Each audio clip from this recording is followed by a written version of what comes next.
Good morning, folks. Top solar event of the day again occurs at the limb. The visual splendor will completely miss our planet. The battle for natural continues in Oregon this week. You see the GMO companies plant their seeds and care not for where the wind blows their spawn, except for when they contaminate an organic farm. Then they sue that farm for using their seeds, like the wind and rain are the farmer's fault. Oregonians' ballots to rid their area of GMOs are to be counted Tuesday.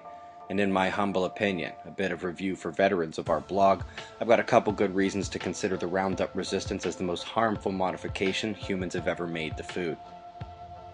We're now at the alert map, where fears of an alien attack in China were just the latest failed Russian rocket launch coming back to Earth. Maybe we don't want them taking us to space.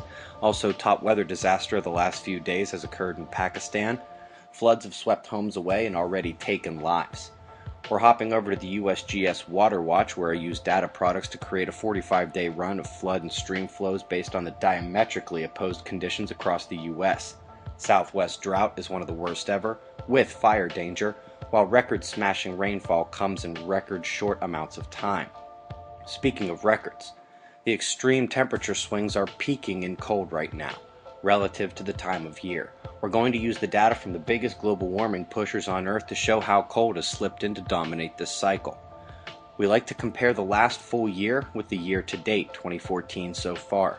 We're going to see the same thing as we go down the full, daily, monthly, and all-time US records, and then do the same for the entire planet. Over the last 365 days, we witnessed the climate extreme shift from hot to cold.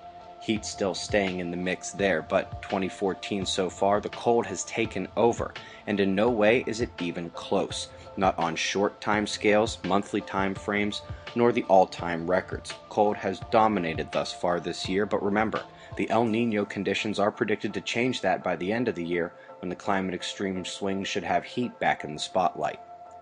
We'll show global weather at the end, but the top watches right now are for the two storms still at Europe, one in the North Atlantic and then the flood maker that has been hitting the eastern bloc. Meanwhile, severe thunderstorm watches return to the US tonight, but interestingly they're based mostly on high pressure creating convergences rather than the western low.